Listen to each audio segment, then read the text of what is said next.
Well, guys, after 6 years, Yellowstone has finally ended. Um, Unless you count the spin-offs, but like the main Yellowstone, this is the end. So, what did I think of the final two episodes? Pretty good. I've definitely seen worse finales. Talking to you, Game of Thrones. But I've definitely seen better finales. Mr. Robot or Breaking Bad. So I think this is kind of like a middling finale. I was pretty satisfied. Um, but it wasn't like something I feel like I'd remember the rest of my life. Avatar: The Last Airbenders.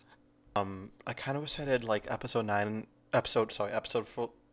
13 and 14 as separate videos because they vary so much in quality. The penultimate episode is so awful, while the finale is actually pretty good. But I didn't know that, and I just watched these back to back. So um, he was talking about the final two episodes. Episode 9 has to be the worst episode of the entire series, I think. I don't know. At least it has some really good scenes in it, but I cannot get past that Taylor Sheridan bullshit. Oh my god. Taylor Sheridan as Travis, the coolest guy in the show. Um, I, he's just insufferable.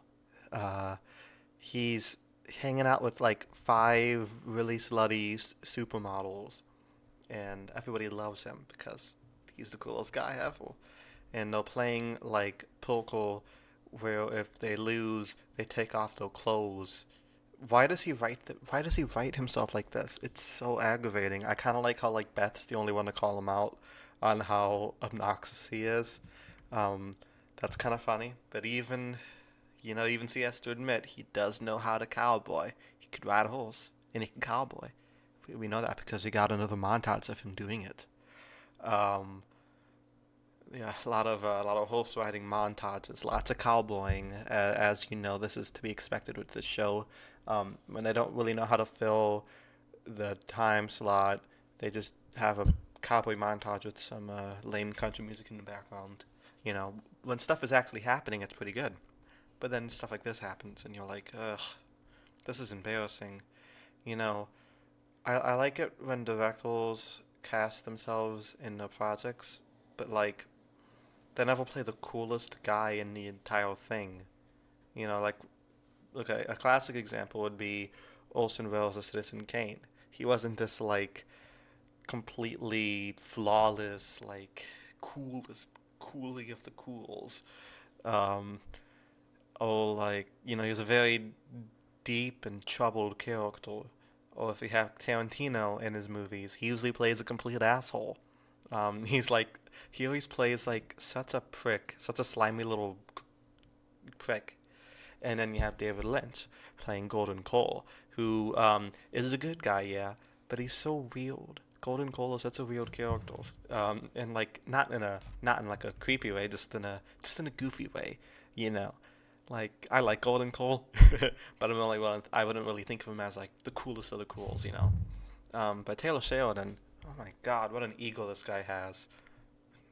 Like I think it's time for me to move on. It's like two Lainey Wilsons in this show. I can't tell who's who. There's these two blonde women who look and kind of act exactly like each other, and it's so hard to tell which one of them is Lainey Wilson and which one of them is not Lainey Wilson. Very confusing.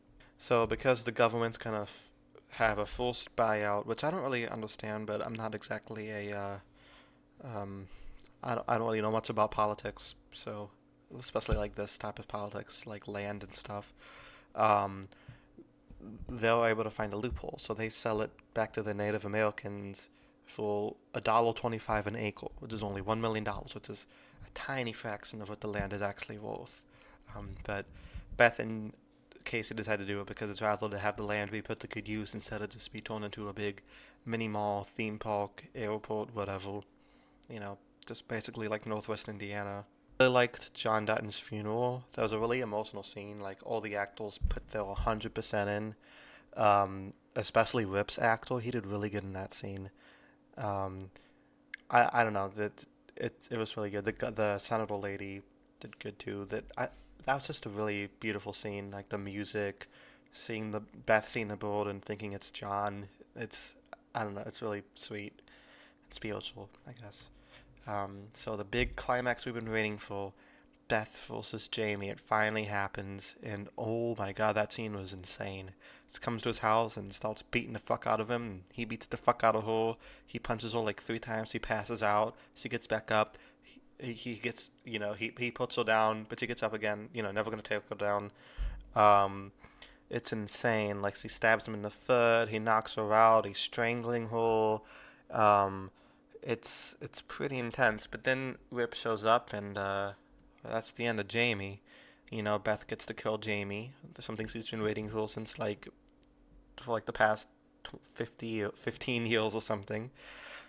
Um, yeah, so he stabs him in the heart like he's Dracula. They take him to the train station. Pretty epic demise, I would say, though. I feel like it is a bit predictable. I feel like everybody saw this coming for years. Um, I think it would be kind of interesting if, like, he died, but also she died from her injuries. That would have been, like, a more ironic end or, like, cinematic end, but, you know, Beth lives on. I do think Kelly Rowley is definitely the best actress in the show. Like, every scene she commands. She, she's cool. She's cool. I like the scene with her and Tito at the ball because Tito's grieving. So she takes Tito to the ball to make fun of all these, like, rich, white leftist dudes, I guess. I don't know. I thought it was kind of funny. Then Tito, like, Beth has these, like, clever Shakespearean insults, and Tito just says, "Fuck you, God, fuck you." Um, Tito decides, like, to leave the Yellowstones to move down to Texas where she's from, and she's probably going to be in the spinoff, which I'm probably not going to watch if we're being honest, because the Native Americans bought the whole land and the ranch. The team's splitting up; they're all going their separate ways, which is kind of sad to see them, like, all in the bunkhouse one more time, because you know, like, as much as those scenes kind of annoyed me, we've been following these characters for years, so it's kind of emotional, like, seeing them all in the same room together one more time before they go their separate ways. I thought that was really sweet and sad. Um, I thought it was good. I thought the finale was pretty good. Pretty much what I expected. I do like the tie-ins back to 1883 because in 1883 the Native American guy was like, you could have this for 7 generations, then you got to give it back. And they bring Elsa's voice back to narrate that scene. She reminds us, like, it has been 7 generations and they brought it back. So it's like this was always meant to happen. I thought that was really cool. I like that a lot. Um, but yeah, Beth, crazy bitch Beth. She got away with it. Just killed Jamie.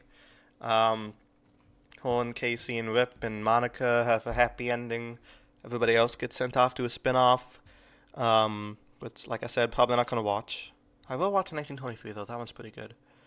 Um, but yeah, let me know what you guys thought of the end of Yellowstone. I have been watching the show since, like, I think for the past 3 years now, because I caught up between seasons 4 and 5.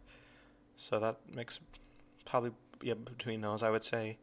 Um, so, I've been watching this for a while. Not as much as some people, but I have enjoyed my time with Duttons and all those other crazy, wacky characters.